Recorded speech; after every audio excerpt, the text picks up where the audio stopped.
What was the question? Was it pain will cease or suffering will cease?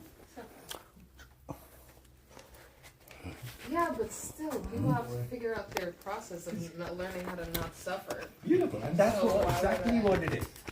This is an invitation. The question is an invitation for a mindfulness exercise. And I began this with saying it's a moral dilemma. Okay. Why is this a moral dilemma? Because the idea of good and bad come in here. Am I a good person? Am I a good person if I don't push the button? Am I a not good person? And here is the other part of it. If I do push the button, and let's say option D happens out of suffering doesn't cease and you die, then in that case, am I a bad person? Yeah. You see, it has to do with So the results. no, A bad person? a not good Well, no, person. yeah. I press the button, or even take the other part of it. Suffering does not cease Well, that's what you just did. Why would you be a bad person? because you had the option, and you chose the option to press the button. That doesn't make one good or bad. Ah, It's just choice. True, yeah. but how do we think about things like that? Like choice is choice. Every choice you get to make, and you just live within it, and that's But the it. choice is based on what? No, it's the Whether you're a choice good of like person. what you think is best for everyone, and that's not really. Right. Yeah, but what it's happens your when the result is bad? Is the result bad? You tell me. I don't If one of those things happens, If then I what? die, Then you don't know. no worries. I don't know. I'll be in Right? peace. I'll be whatever. Okay, we'll come to the morality part of it, right? Like for example, okay, I use this question often in classes. It's like you're driving down a jungle road. It's a one-track road. And you see a turtle in the middle of the road, facing you. You have no way of knowing where it is coming from, which side it is coming from, right? Now you see the turtle with enough time to stop the car. What is the action you take? Do you stop the car and move the turtle? Yeah. Which side? Which side? Which side? Which side? Which side of the road? The direction. Oh, the you're making a direction that choice it's for it, moving. right? Yeah. Can What you if- tell what- what direction yeah. it's already Doesn't moving? matter. It's not facing a direction. It's facing you. Oh shit. You Oh. remember I said that, right? In Oh, the this middle, is- it's in the middle of the road. It's facing you, I like this Just turtle. Sounds like Walk a it cool in the guy. woods a bit and just. like that. right? When And that's when he started. what if it was the side he started, and suddenly the turtle can speak and say, "You stupid human! I was going that way. I was going that way. Now I'll have to take 5 more hours to come back to the other side." Harm is unavoidable. Or, Harm is unavoidable in the entire universe, you know. but you now, by taking action, you actually caused harm. But no, but like even if you walk on the street, you could step on a bug. Maybe you Right, don't have but we're talking unconsciousness of it. specifically to the turtles. Yeah, but it's just like harm is going to happen. You have to be okay with that. Right, but now let's say you put the turtle on one side, whichever side you chose, and a leopard suddenly leaped out of the brush and ate the turtle. I did the best. Now, I could. how do you feel? I did the best I could, and that was the leopard that did that, not me. So, and it's a natural state of affairs in the animal. But kingdom. normally, what do we do? You get guilty and stuff. Yeah, But then you're doing more karma to yourself by feeling guilty about something you try to do well. good, Yeah, good, so- good job, and that's the right way of thinking. But do you do that when you are actually in the middle of it? Well, we do tend, I think, to judge whether we're good or bad by the result. Hence the statement, hindsight is 20/20. If Right. things work out well, then yes, you were good, and if things work out bad, then we tend to think we're bad. Now, that's not really true as far as good and bad, but that is kind of how we tend to look at. Was he a good president or a bad president? Well, how did the economy do? Was he a good president or a bad president? Did we go to war? I mean, that's Right. So, Any so the history. difference between what Todd is saying and what you're saying is that we do tend to think about the end result of the action that I took, and then I tend to judge myself Correct. based on that, and thereby I create suffering. You see, action doesn't create suffering. My attachment to the result of the action creates suffering. My intention behind the action, my true intention, is what creates karma. My true intention. Right? Now, what Todd is saying is. There's also Go ahead. the idea, so I believe the same, yes, intention, but there's another layer of like FYI, which means fuck your intentions, right? Because there's impact, right? Because if I say something to you and my intention is good, but I don't have skillful means to know that's harmful that I said that thing, I think your impact, you could be responsible for that, you know, or... I tend to agree No. with Todd is saying to a certain extent. It's the old saying, the road to hell is paved with good intentions. That was a saying that basically was said all the time when I was growing up. You know, That's you have an good incomplete intentions. saying. You have good intentions cause an immense degree of harm. You know. Right. But it's our job to know how impact happens in the Yeah. world so we can do less of that, right? So first of all, about the saying about the intention, and this will clarify, is the road to hell is paved with good intentions and the road to heaven is paved with good actions. Yeah. But however, in this particular sense, when you talk about intention, it is intention which is leading to action, which includes action. Right? So is intention without action is the road to hell. Intention. But intention with action is Ooh. fine, right? That's the road to heaven. So we have to be sure which intention, because intention is a word, you can take it in different meanings, right? So what we are talking about intention, more correctly, where does your intention come from?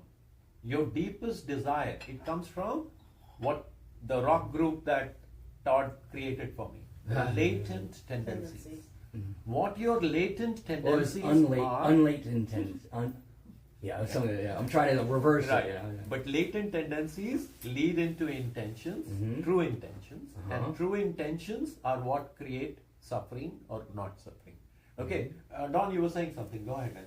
We'll Oh, we'll come to that. that the turtle and the leopard's gonna run out and eat the turtle? What's You're it? back there, Oh, huh? I know, because She's I- like, no. Dude, if I'm the leopard and I got a big, juicy, succulent human Oh. and a little turtle inside of the shell, I'm eating the human first. Mhm. Well, you really got into that leopard. Yeah, And- well, hey, they're good cats, you know. Right. Yeah. What if the human was already gone? So, like, give me a scenario. Like, say there's like a person that I know that really comes from a good heart and wants to explain how the world works to somebody, but is a major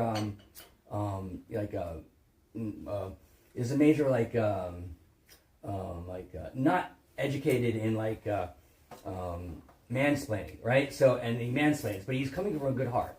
So the intention is, I have a good heart, I want to explain something, but he's really mansplaining, and then the impact is the people feel the mansplaining, or the women do. So you say he has no karma because his intention was good, or? I'm trying to think of impact versus intention, right? The social, at least on the social strata. No. Right.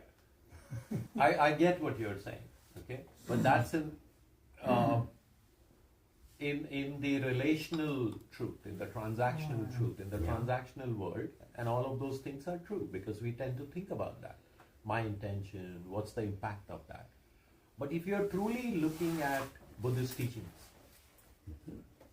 what are we actually saying? Let's begin with a few things to be understanding a few terms.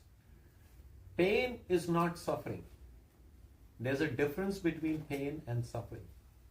Right? In Buddhism, in Sanskrit, there are three kinds of what we call pain and suffering.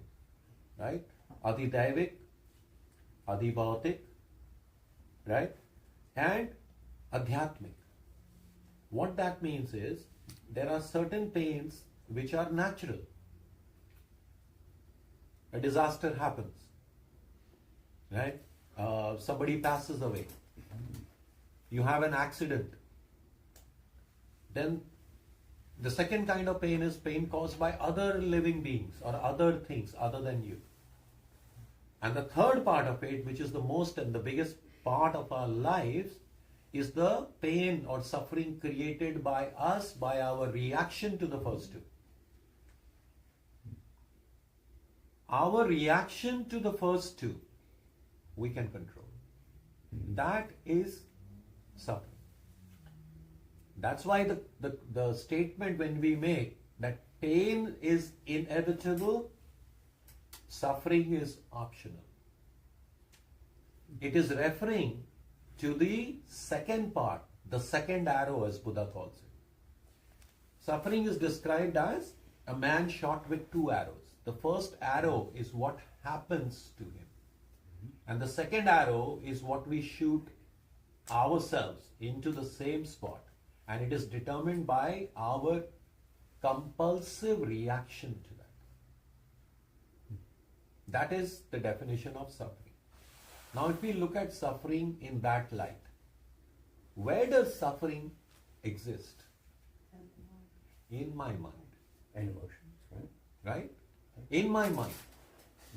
Okay. Now, in that scenario, so this is one part of it. In that scenario, can I do something about your suffering per se, other than take you to the light of this? If you don't get the light or you don't want it, it's like I can give you the flashlight and you put the flashlight on, but you still have to open your own eyes to see things. Right? So, can I be in charge or responsible for anyone else's suffering or happiness? Nope. I cannot, right? Well, a little bit, but not really. Well, you know, Little bit in the sense you of improve, like bringing you getting the the light flashlight. to yourself, Yes. the flashlight shining on yourself, and then you don't create that situation anymore. You are relieving their suffering and your suffering. So if you, Come you again? do it, but you're Sorry? doing it yourself, right? You flashlight yourself, and then say you overcome whatever that thing I just said, and then you relieve your suffering because you're actually interacting in the world, saying, well, these things that are happening are actually all my fault, and then you're like, oh, flashlight, and like, oh, that's what's going on, and then you heal that, right? That latent tendency, latent. Yeah. You get, that's what I said. I think It so. means that I can hand you a flashlight. But for you to see, you have to still open your eyes. I think you really can be, and quite often are, the cause of another person's pain and suffering. Yes. Pain, yes. Suffering, no. Well, I would say even yes on the suffering end, because I understand the logic you're using, and it does have a logical flow. It really does. But quite often you really have to look beyond, the logic you're using and look at whether the ultimate result makes sense. And if you cause a person pain, notwithstanding the logic you presented, which I do acknowledge sounds valid, if you cause a person pain, I think it certainly increases the probability that you're also going to cause them to suffer. Okay, I get that. But does it not relate to what that person calls suffering in their life? Say, somebody says something to me, right? And I let it slide off my skin. Whatever you say or anybody else says, or it doesn't matter to me, I'm not suffering. But suppose somebody is very thin-skinned. Do you have any control over what you can say or do for him that will create or not create suffering? Yes. Basically, if you know they're thin-skinned and you're more careful about your words, How are you you're going to responsible? decrease the probability that they'll have either the pain or suffering associated with the statement. So you're saying, then what if you're again, thick-skinned? one second. Wait, Exactly okay. One how second, we one live second. our lives. Well, in the same way, how will you navigate the world? I'm sorry, I didn't what you said. How do you practically navigate through this world then? You are going Well, to be actually, able I to. think that's a very valid question, and I think the answer to it is you have to look at not only going through a process of logical reasoning, but you have to look at the overall end result as to whether it makes sense or not. And to say that causing someone pain, you don't have control over how they perceive it, which will be the determination as to whether they suffer or not. It sounds nice, and I do understand that it has a logical flow, but it just doesn't make, it doesn't pass what we call in business valuation what's called the sanity test. Because in other words, no, seriously, what we call in business valuation, quite often, it does Wait. valuation. Buddhism is Let a me very ask you bad one- business.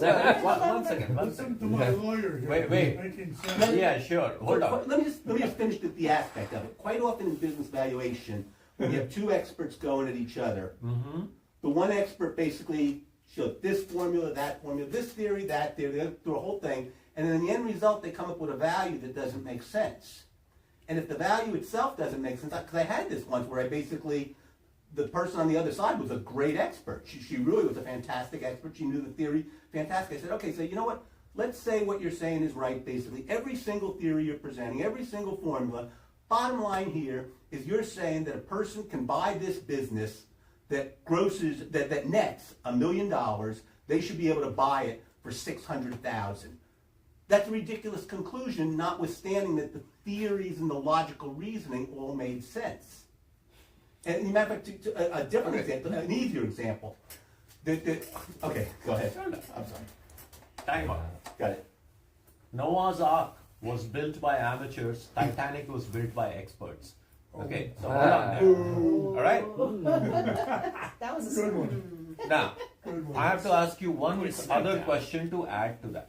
When you do all of that analysis, and that's totally fair, and that's what happens in the relational world, in the world of relation. But aren't you increasing your own suffering? When I'm you not are so understanding the concerned. I'm not understanding the question. I'm going by your own question. Okay. You said that I have to be practical and make sure that I am not creating suffering for somebody else. No, that's not what I said. I didn't say you have to make sure you're not creating suffering. What I said is that if you're causing another person pain, you're increasing Same the thing, isn't it? probability. You're increasing. I didn't say it's going to cause suffering. I said it's increasing I the give it a shot? probability. That No, there's no, One suffering. second. Okay. Well, if you're causing pain, how are you causing pain? Well, that could be in any. That could be in any number of ways. I mean, So how do you know? physical or emotional? How do you know you're causing pain? And how do you know you're causing pain? I guess you don't. Project our own I experience. You can know. the premise I asserted was if you're causing a person pain, whether you know you're causing the pain or not is a different issue. That basically you can intentionally cause pain. You can intentionally cause pain. Well, if you know, you're intentionally boom, that's causing causing pain, then you are Well, pain. But we're talking moving about away pain again. from the whole discussion of suffering, right? If you're intentionally causing pain to someone, knowing fully well, right? Right. Then you are not practicing Buddhist principles Oh, I agree in with that. any case. I right? totally agree with that. Now, definition of suffering is what? Is my reaction to what is happening. Now, if I say something based on my understanding of Buddhism, and I am practicing this for my life, how the other person is going to react it, is it not totally out of my control? Yeah. And I totally pause. acknowledge the legitimacy of what you're saying. Pause. I really do. Now, if I keep thinking about that, am I not creating suffering for myself? If I know that this is my right path, right, and I follow the right path, and I do not intentionally create pain for anybody, what anyone else's reaction is to that, why am I concerned about that? And it's a very simple fact, Evan. I'm not disputing that. Right, hear me out. It's a very simple thing. Most people, and by most I mean almost everybody, operates on what? Based on conditioned programming of the mind all the time. How are you going to be responsible for everyone else's conditioning? You can only be responsible for yourself.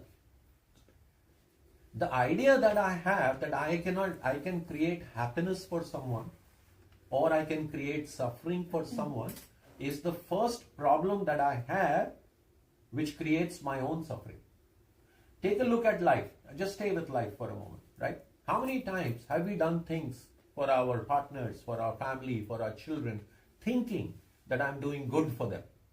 And how many times they have reacted and said, oh, no, this is not what I was looking for. Totally correct. And how many times have I reacted to that reaction and said, you ungrateful person, and created suffering for me?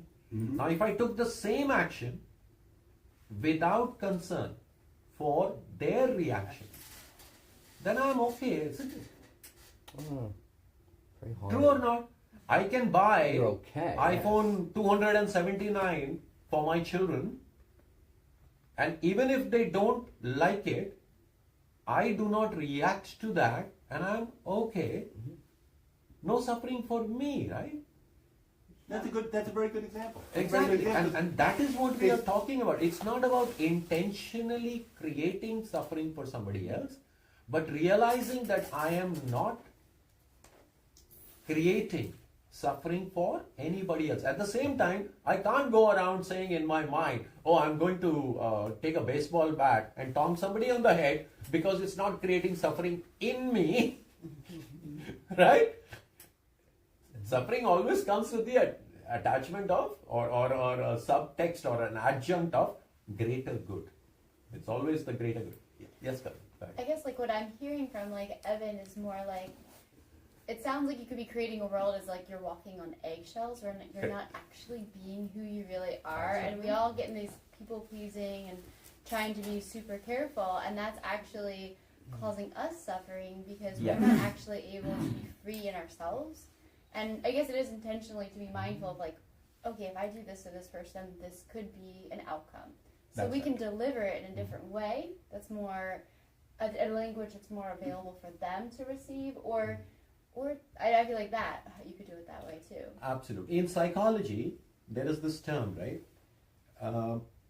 Let's say something bad happened to me, and I'm the victim of an incident, right? And we develop what is called a victim mentality. So I tend to treat the world with what? Now that's my conditioning, right? That I have been a victim, I have been a victim, I have been a victim.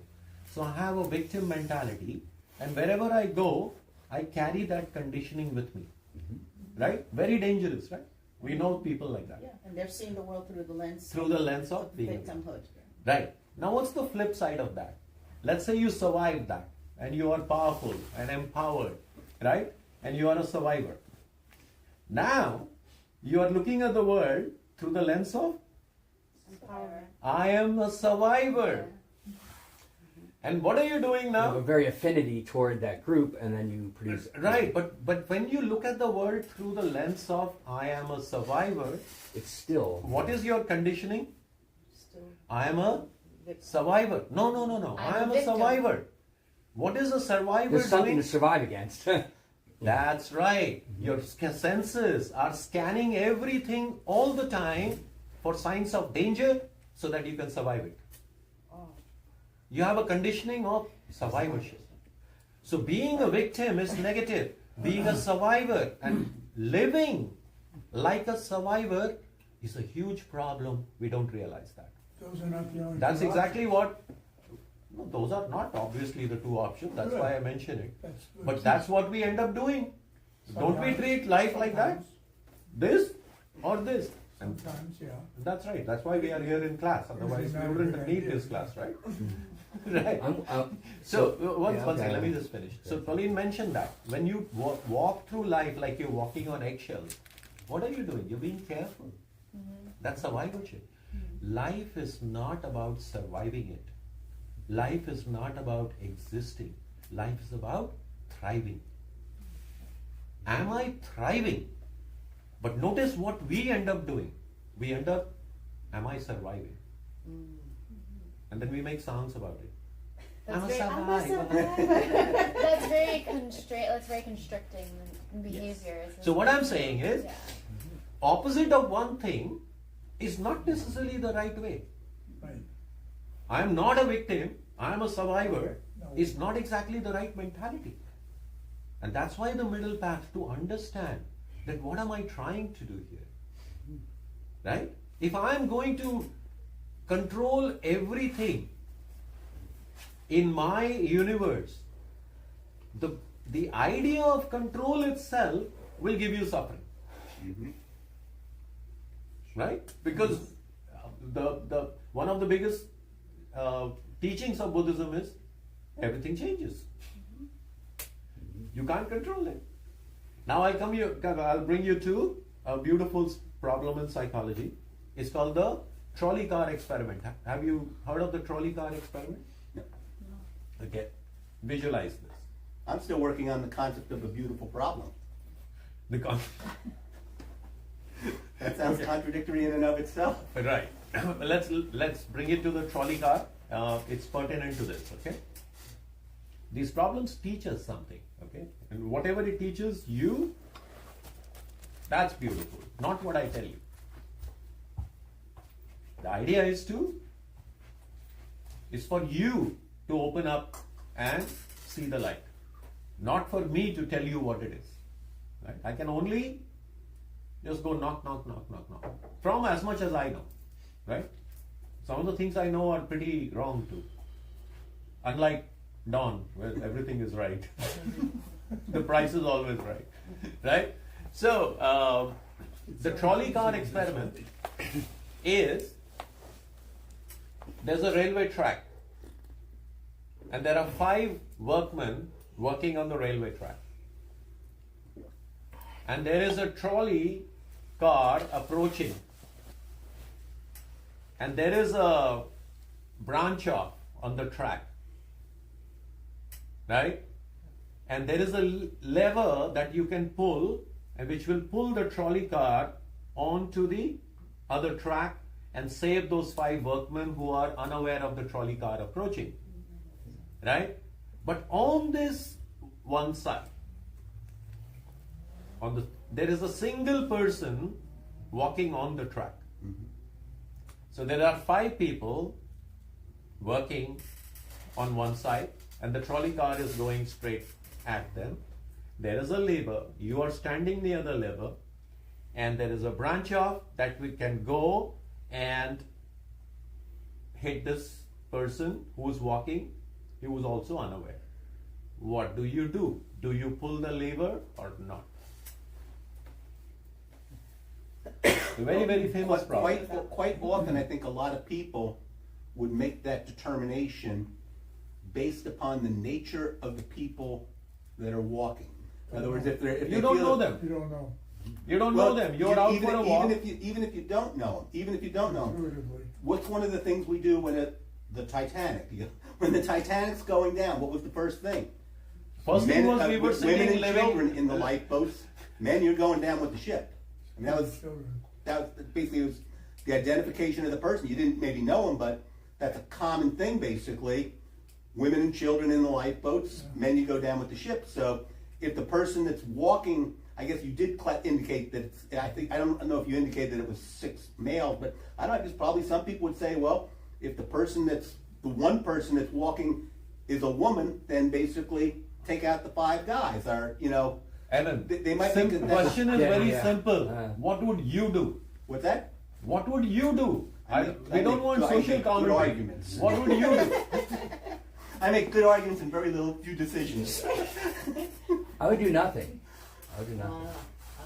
He just got you. Repeat that. I did. I said I make good arguments and very few decisions, but following along with good arguments, I said it facetiously.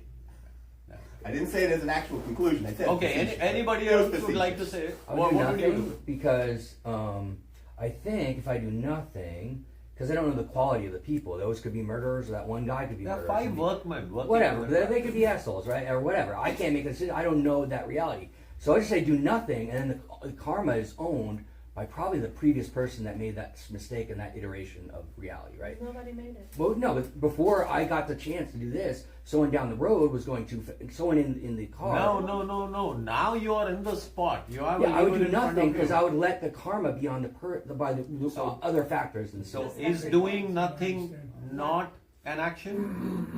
I think I would. So here, I'll follow along with your thinking. I would feel best internally with that decision. So that would be the right action.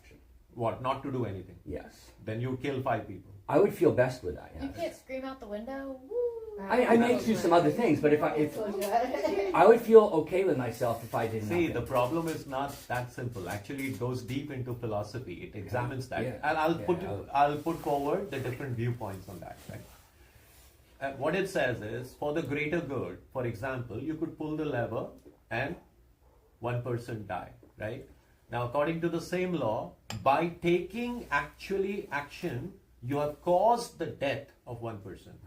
So the thinking is like this. Like if you didn't do anything, the trolley car would have gone and hit 5 people, but it would not have been from your action. Like you said, the karma belongs to the previous person. iteration. Right? But the guilt of that, Does it really? but the guilt of that, these are different thought processes. The guilt of that would still be in your mind, that I could have done something to save them.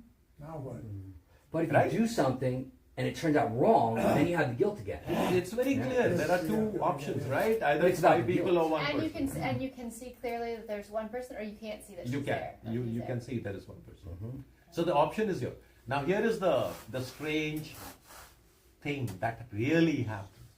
It's very easy to talk about these things in a classroom.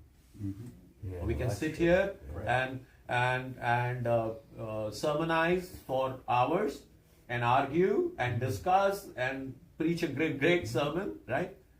In the middle of it, what is the action you take?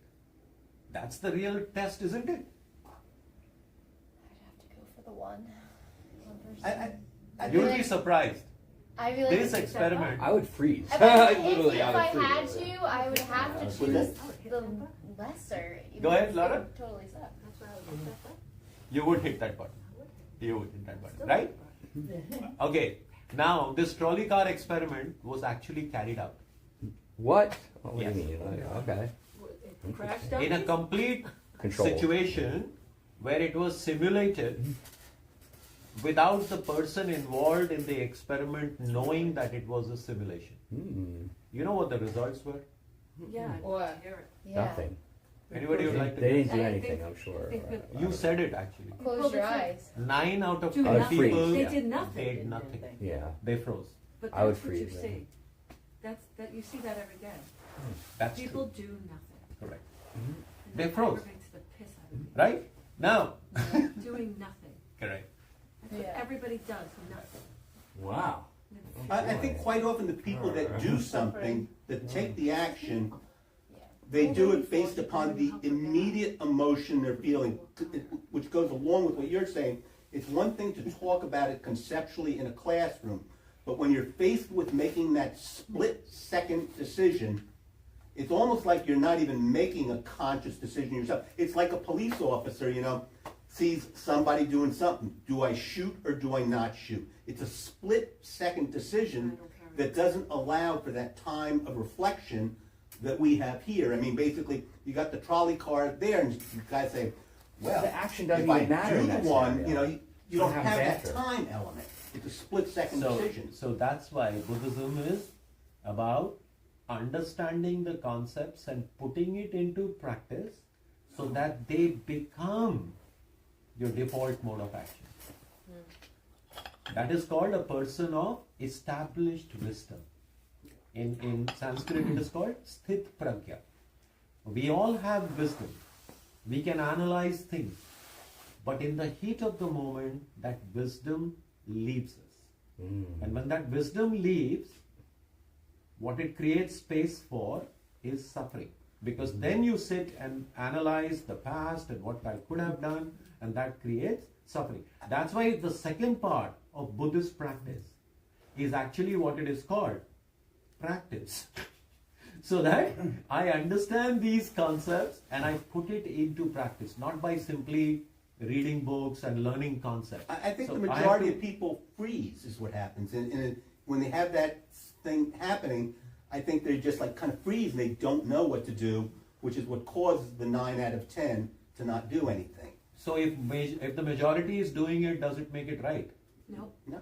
And that's why we are here, right? Yeah. Yes, but go ahead. And also just not in like situations like whether it's death or life, but how many people freeze when they want to maybe express something?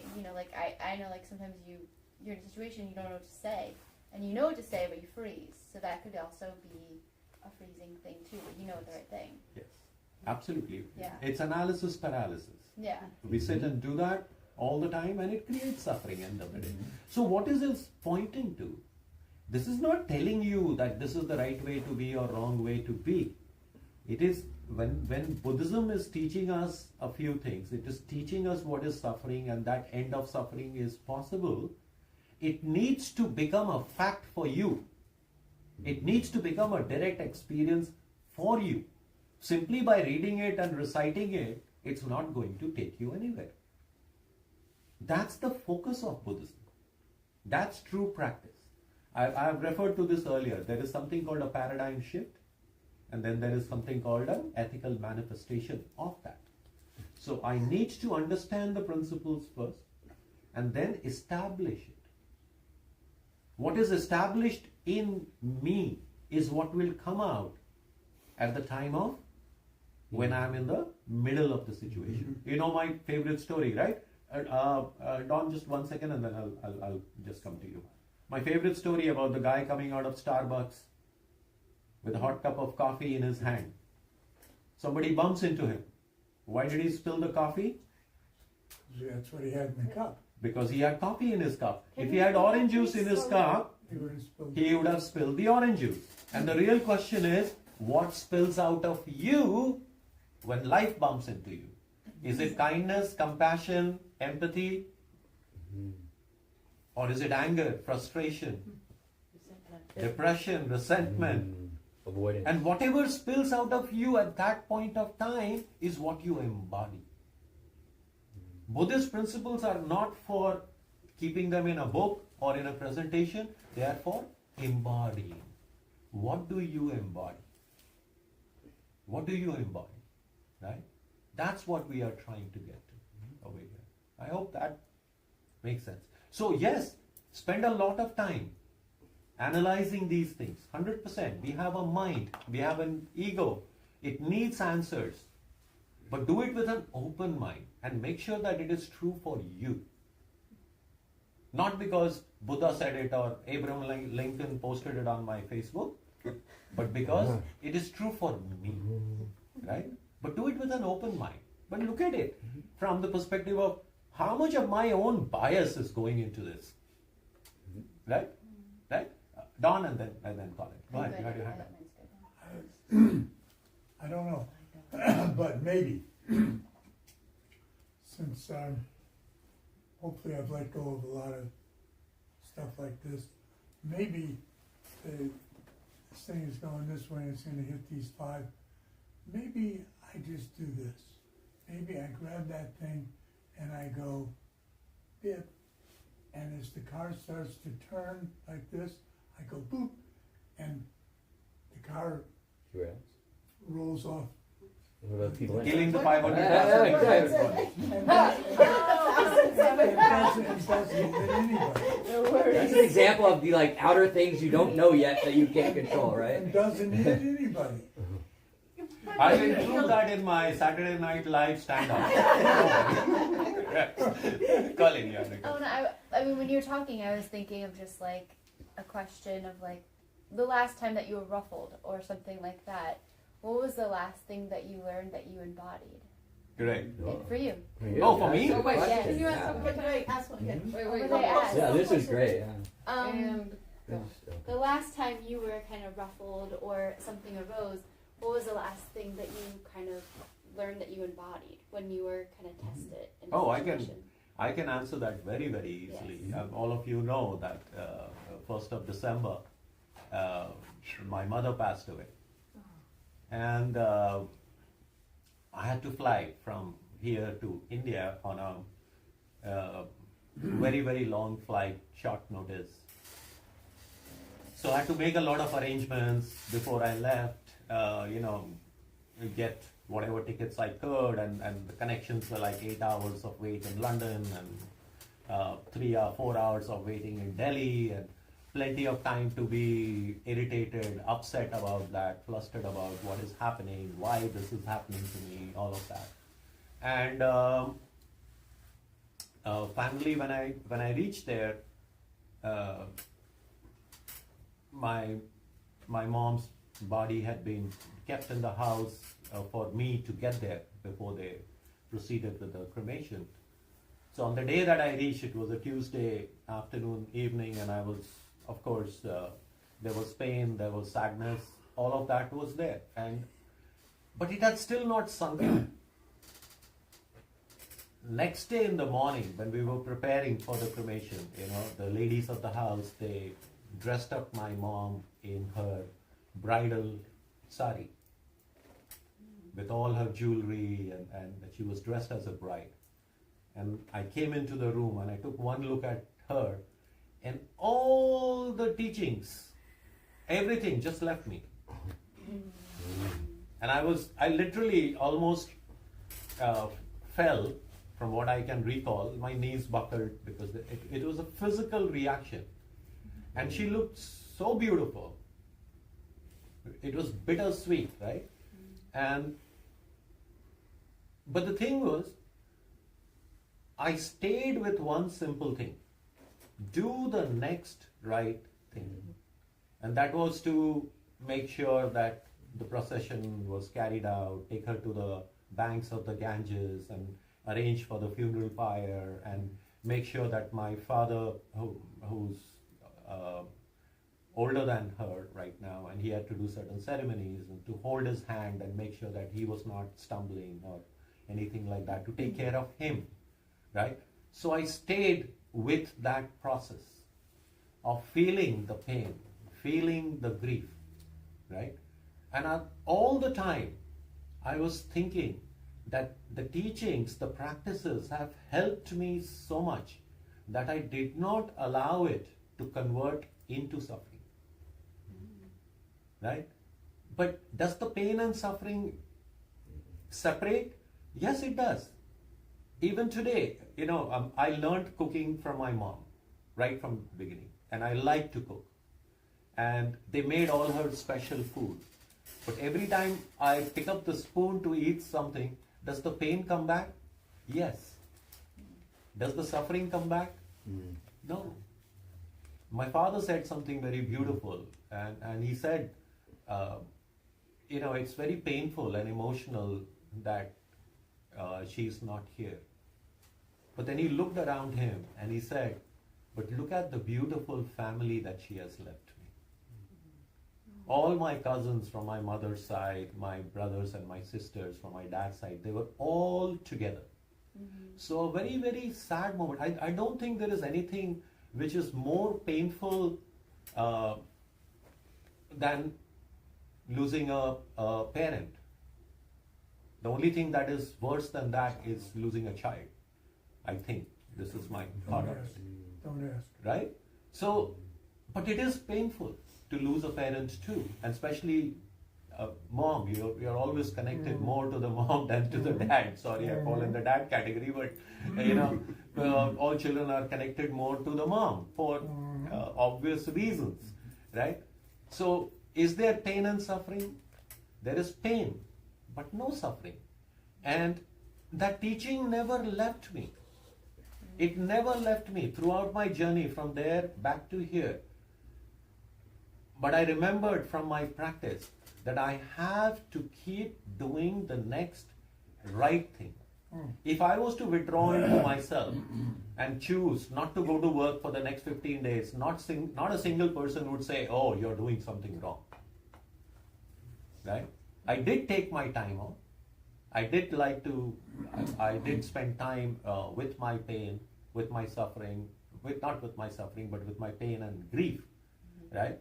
Does it keep coming back from time to time? Yes, it does. But I don't push it away. I let it flow through me. Because anything that I resist will persist. Always. And this is all because of the practices that I have been learning. And you know what? It has actually made me stronger.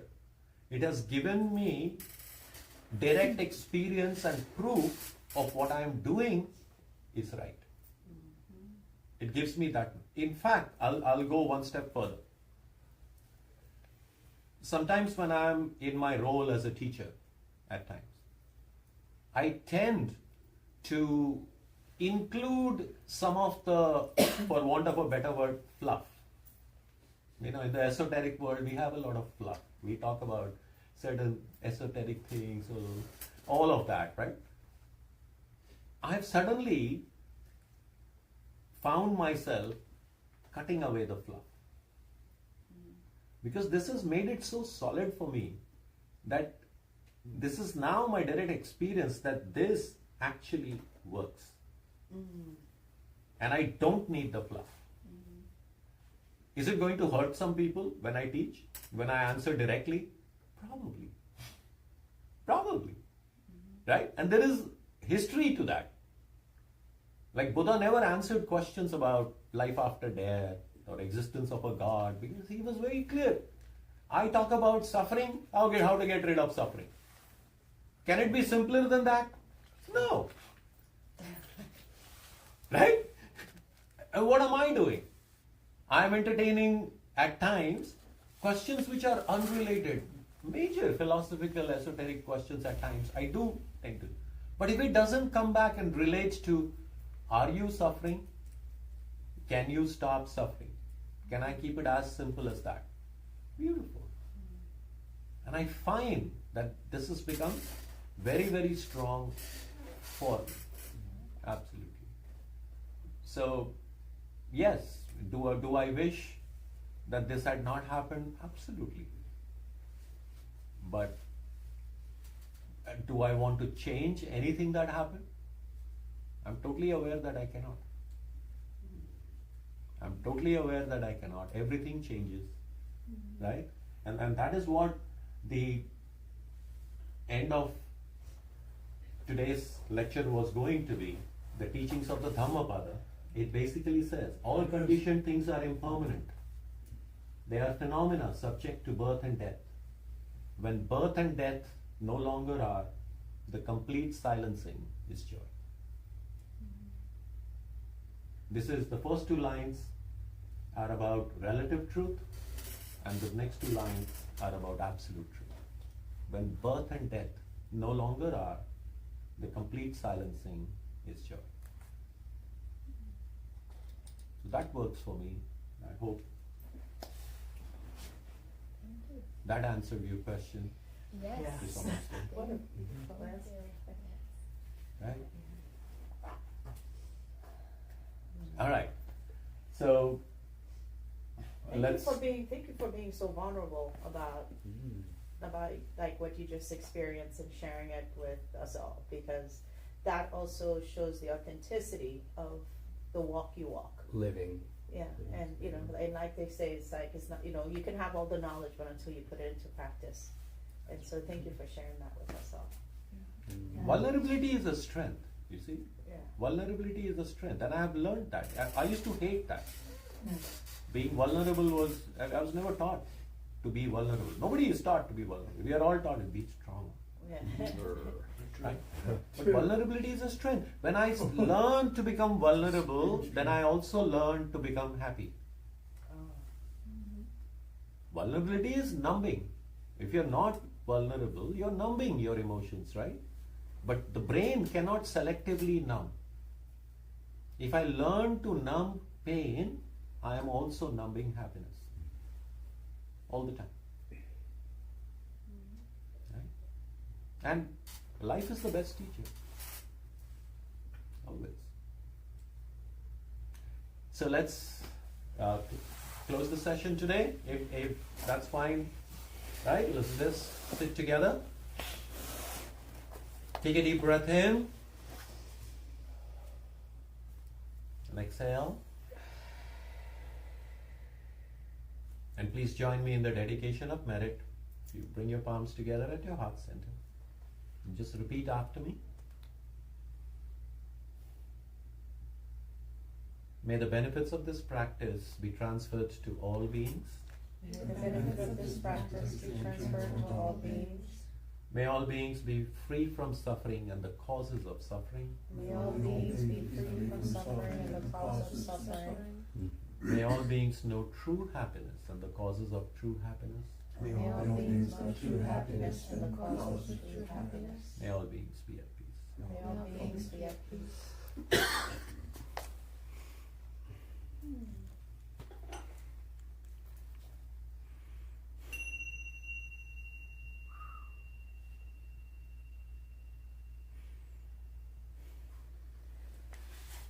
Thank you so much.